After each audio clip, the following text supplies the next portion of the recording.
Alam mo ba na may isang uri ng pato na kilala hindi lamang sa kanyang ganda, kundi pati na rin sa kanyang simbolismo ng pag-ibig at katapatan? Ito ay ang Mandarin Duck. Ang Mandarin Duck na nagmula sa Silangang Asya ay isang tunay na hiyas ng kalikasan. Ang mga lalaking Mandarin Duck ay kilala sa kanilang napakagarang balahibo na may iba't ibang kulay tulad ng lila, berde, kahel at puti. Ang mga babaeng Mandarin Duck naman ay mayroong simpleng balahibo, ngunit hindi pa rin maikakaila ang kanilang ganda.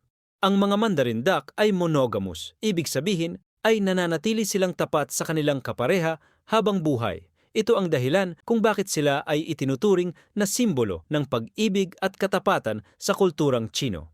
Sa katunayan, madalas silang inilalarawan sa mga sining at panitikan bilang mga simbolo ng pag-aasawa at romantikong pag-ibig. Bukod sa kanilang magandang balahibo at simbolismo, ang mga Mandarin Duck ay mayroon ding mga natatanging katangian. Sila ay mga perching ducks na nangangahulugang maaari silang umakyat sa mga puno at gumawa ng kanilang mga pugad sa mga butas ng puno. Sila rin ay isang migratory bird na naglalakbay sa iba't ibang lugar depende sa panahon. Sila ay karaniwang matatagpuan sa mga lawa, ilog at mga wetland na mayroong maraming puno at halaman. Kaya, sa susunod na makakita ka ng isang Mandarin Duck, tandaan na sila ay higit pa sa isang magandang ibon. Sila ay mga simbolo ng pag-ibig, katapatan at ang kagandahan ng kalikasan.